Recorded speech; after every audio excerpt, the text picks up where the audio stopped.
High students, நம்ம direct indirect ஸ்பீச்சில் 5th class பார்க்குறோம் இது. ஸோ இதில் வந்து நம்ம பார்ட் 1ல் என்ன பார்த்தோன்னா, ஸோ இதனுடைய ரூல்ஸ் அண்ட் ரெகுலேஷன் எங்கெங்கே என்ன மாதிரியான சேஞ்சஸ்லாம் பண்ணுவோம் அப்படின்றத பார்த்தோம். And for the part 2, so நம்ம கைண்ட்ஸ் ஆஃப் சென்டென்ஸ் 4 இருக்குது. அந்த 4ஐயும் ஒவ்வொரு சென்டென்ஸையும் ஒவ்வொரு பார்ட்டில் பார்த்துருப்போம். ஸோ இந்த கைண்ட்ஸ் ஆஃப் சென்டென்ஸ் பார்த்தோன்னா, ஃபஸ்ட்டு ஒன் ஸ்டேட்மெண்ட்டில் வந்து என்ன மாதிரி சேஞ்சஸ் எல்லாம் பண்ணணும் அப்படின்னு பார்த்தோம். Then type 2 interrogative. So interrogative சென்டென்ஸில் WH question, yes or no question. So அதுக்கு எப்படி வந்து நம்ம டைரக்ட்லேருந்து இன்டைரக்ட்க்கு சேஞ்ச் பண்ணணும் அப்படின்னு பார்த்தோம். தென் லாஸ்ட் கிளாஸில் இம்பரேட்டிவ் சென்டென்ஸ் பார்த்தோம். இம்பரேட்டிவ் சென்டென்ஸ் வந்து நம்மளுக்கு கொடுத்துருக்க சென்டென்ஸில் வந்து இருக்கிறது கமாண்டா, ஆர்டரா, இல்லை ரெக்வஸ்ட்டா என்ன அப்படின்னு சொல்லி பார்த்து அதுக்கு தகுந்த மாதிரியான சேஞ்சஸை பண்ணுவோம். Today we are going to learn a last one, exclamatory sentence. So இந்த எக்ஸ்க்ளமேட்டரி சென்டென்ஸ் வந்தால் என்ன மாதிரி சேஞ்சஸ் பண்ணணும், எப்படி வந்து நம்ம டைரக்ட்லேருந்து இன்டைரக்ட்டுக்கு சேஞ்ச் பண்ணணும் அப்படின்றத தான் இன்றைக்கி பார்க்க போகிறோம். எக்ஸ்க்ளமேட்ரி அப்படின்னாலே expression of joy or sorrow. So அதாவது நம்மளுடைய எக்ஸ்ப்ரெஷன், அதாவது ஒரு ஜாய் சந்தோஷமான விஷயங்களாக இருக்கலாம், இல்லை சாரோஃபுல் கஷ்டமான துக்கமான விஷயங்களாக இருக்கலாம். அதில் வந்து நம்மளோட எக்ஸ்ப்ரெஷன் எப்படி இருக்குது, என்ன மாதிரியான வேர்ட்ஸில் வந்து நம்ம எக்ஸ்ப்ரெஸ் பண்ணுறோம். ஸோ அந்த பர்டிகுலர் வேர்டை வச்சியே we can find out, இந்த வேர்டா, ஸோ இது வந்து ரொம்ப சந்தோஷத்தை வந்து அவங்க எக்ஸ்பிளைன் பண்ணுறாங்க, ஸோ இவங்க வந்து சோகமாக இருக்காங்க அதை எக்ஸ்ப்ரெஸ் பண்ணுறாங்க அப்படின்னு சொல்லி நம்ம ஈஸியாக தெரிஞ்சுக்கலாம். எக்ஸ்க்ளமேட்டரி சென்டென்ஸ், ஸோ இது நம்ம வந்து தமிழில் வியப்பு வகை வாக்கியம் அப்படின்னு சொல்கிறோம். A sentence which express strong emotion or feeling is called an exclamatory sentence. So நம்ம ஸ்ட்ராங்காக நம்மளுடைய ஃபீலிங்கை வந்து எக்ஸ்ப்ரெஸ் பண்ணுறோம் இல்லையா, அது சந்தோஷமாக இருக்கலாம், துக்கமாக இருக்கலாம். So that's called exclamatory sentence. Example for here, how intelligent you are. So எவ்வளோ ஒரு இன்டெலிஜென்ட்டாக இருக்கிற நீ அப்படின்னு சொல்லி நம்ம என்ன பண்ணுறோம், ஒரு சிலருடைய டேலண்ட்டை பார்த்து அப்படியே வியந்து போய் சொல்லுவோம் இல்லையா, that's called. Then what an idea. So என்ன மாதிரி ஐடியா கொடுத்துருக்கான் பாரு அப்படின்னு சொல்கிறோம் இல்லையா, அதுதான் இங்கே எக்ஸ்க்ளமேட்டரின்னு சொல்கிறோம். ஹியர் எக்ஸ்க்ளமேட்டரி சென்டென்ஸ்க்கு வந்து ரிப்போர்ட்டிங் வேர்ப் என்ன அப்படின்னு பார்க்கலாம். ஸோ நம்மளுக்கு எக்ஸ்க்ளமேட்டரி சென்டென்ஸ் அதுக்கு வந்து நம்மளுக்கு சென்டென்ஸில் வந்து செட் டு என்ன வேணாலும் கொடுத்துருக்கலாம். ஸோ அதில் வந்து அவங்க இப்போ செட் டு கொடுத்துருக்கிறதுல வந்து சோகமான விஷயம் சொல்லியிருக்காங்களா இல்லை ஹாப்பியான விஷயங்கள் சொல்லியிருக்காங்களா அப்படின்னு பார்த்து எக்ஸ்க்ளைம்டு அப்படின்னு சொல்லி நம்ம சேஞ்ச் பண்ணிப்போம். அதிலே எக்ஸ்க்ளைம்டு ஜாய்ஃபுல்லி, சந்தோஷமான விஷயம்னா ஜாய்ஃபுல்லி, எக்ஸ்க்ளைம்டு சாரோஃபுல்லி அப்படின்னு சொல்லி ஆட் பண்ணிக்கணும். ஹியர் ஹுரேனாக்கா சந்தோஷத்தை வெளிப்படுத்துறதுக்கு சொல்கிற ஒரு வேர்ட், அதனால் எக்ஸ்க்ளைம்டு joyfully. Then next one alas, அதாவது சோகமான விஷயங்களை எக்ஸ்ப்ரெஸ் பண்ணுறதுக்கு யூஸ் பண்ணுற வேர்ட்ஸ் அது. ஸோ அந்த வேர்ட்ஸை வச்சே we can find out, so என்ன மாதிரியான சென்டென்ஸ் அது அப்படின்றத நம்ம ஃபைண்ட் அவுட் பண்ணிக்கலாம். ஸோ இங்கே அலாஸ் இருந்துச்சுன்னா எக்ஸ்க்ளைம்டு சாரோஃபுல்லி. தென் இதனுடைய கன்ஜெக்ஷன் தட். ஸோ நம்ம ஏற்கனவே ஸ்டார்டிங்லேயே பார்த்துருப்போம், ஸ்டேட்மெண்ட் அண்ட் எக்ஸ்க்ளமேட்ரி அது ரெண்டுத்துக்குமே கன்ஜெக்ஷன் என்னன்னு பார்த்தோன்னா தட். ஸோ இன்ட்ராகேட்டிவ்க்கும் இம்பரேட்டிவ் சென்டென்ஸ்க்கும் வேறு. எக்ஸ்க்ளமேட்டரி சென்டென்ஸ், ஸோ இதில் என்ன மாதிரியான வேர்டு எதை எக்ஸ்ப்ரெஸ் பண்ணுறாங்க அப்படின்றதுக்கு கொடுத்துருக்குறாங்க. அப்படின்ற வேர்டு வந்து எக்ஸ்க்ளைம்டு ஜாய்ஃபுல்லி, ஒரு சந்தோஷத்தை வெளிப்படுத்துறதுக்கு யூஸ் பண்ணுற word. Hurray exclaimed with joy. So இப்போ நம்ம எக்ஸ்க்ளைம்டு ஜாய்ஃபுல்லின்னும் எழுதலாம், எக்ஸ்க்ளைம்டு வித் ஜாய் அப்படியும் எழுதலாம். Alas exclaimed சாரோஃபுல்லி.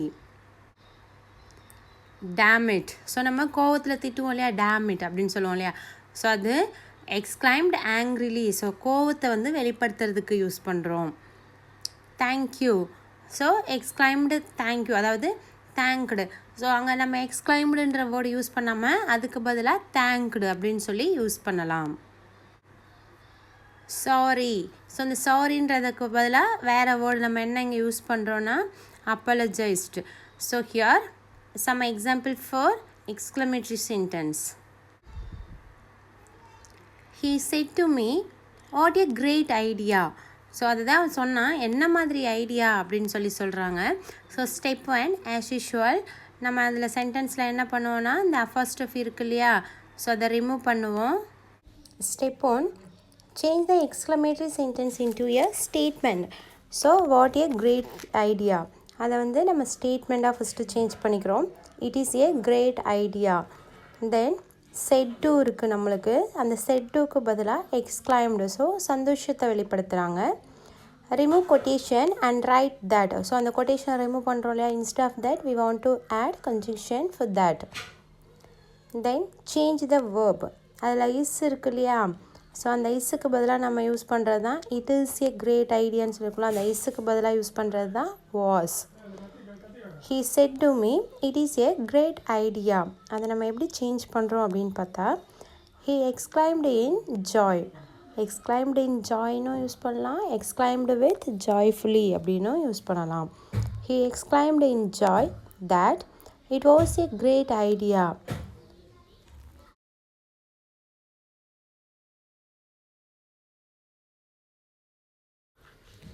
Here some more example for direct to indirect exclamatory sentence. The boy said, wow, what a great win. So அந்த பையன் சொல்கிறான் என்ன மாதிரியான ஒரு வெற்றி அப்படின்னு சொல்கிறான். ஸோ அதை வந்து ஹாப்பியாக சொல்கிறான். அப்போ த பாய் எக்ஸ்க்ளைம்ட் வித் ஒண்டர். ஸோ ஆச்சரியமாக சொல்கிறான், அதனால் ஒண்டர் யூஸ் பண்ணியிருக்கிறாங்க. ஸோ நம்ம ஃபர்ஸ்ட் ஆஃப் ரிமூவ் பண்ணுறோம் இல்லையா, அதுக்காக தட் ஆட் பண்ணுறோம். ஸோ நம்ம ஸ்டேட்மெண்ட்டாக ஃபஸ்ட்டு சேஞ்ச் பண்ணிக்கிறோம் இல்லையா, அதுக்கு it was a great win. Next when he said oh I lost my pet. So அவனுடைய பெட் அனிமலை வந்து மிஸ் பண்ணிடுறான். ஸோ அதுதான் அங்கே சொல்கிறாங்க. அது வந்து ஒரு சோகமான விஷயம். So he exclaimed with sorrow that he had lost his pet. So அவன் என்ன பண்ணியிருக்கான், அவனுடைய பெட் அனிமலை லாஸ் பண்ணிட்டான். அதை வந்து பாஸ்ட் டென்ஸுக்கு மாற்றதுனால he had.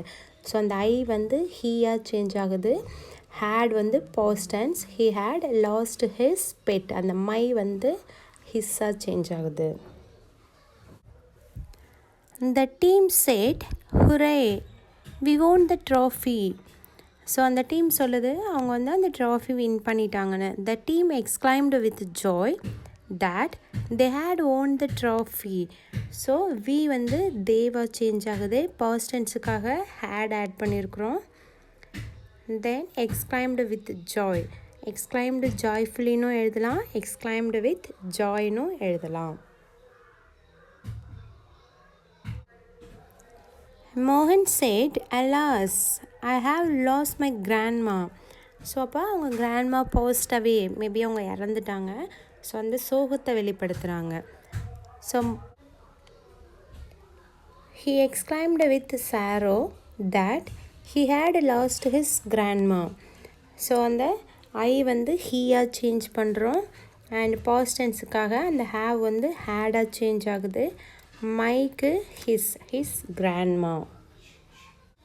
Then last one, he said, hooray, I bought a new car. He exclaimed with joy that he had bought a new bike. So அவங்க வந்து நியூ பைக் வாங்கியிருக்கிறாங்க. அந்த சந்தோஷத்தை என்ன பண்ணுறாங்க, எக்ஸ்ப்ரெஸ் பண்ணுறாங்க.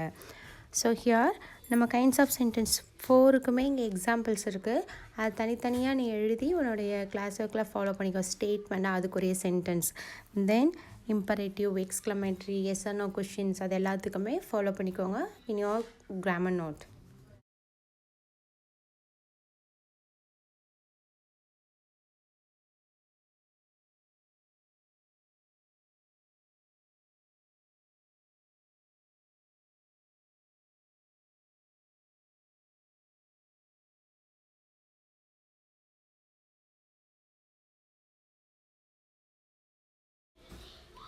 Here this is the example for yes or no question and WH question.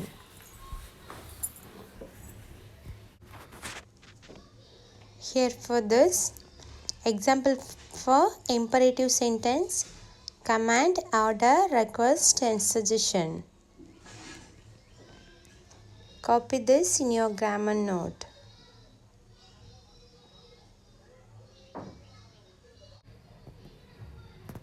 This is for exclamatory sentences, wishes, prayer, thanks. So then நம்மளுடைய சந்தோஷம் துக்கங்களை எக்ஸ்ப்ரெஸ் பண்ணுறதுக்கு யூஸ் பண்ணுறது தான் exclamatory sentence. Follow all this in your grammar note.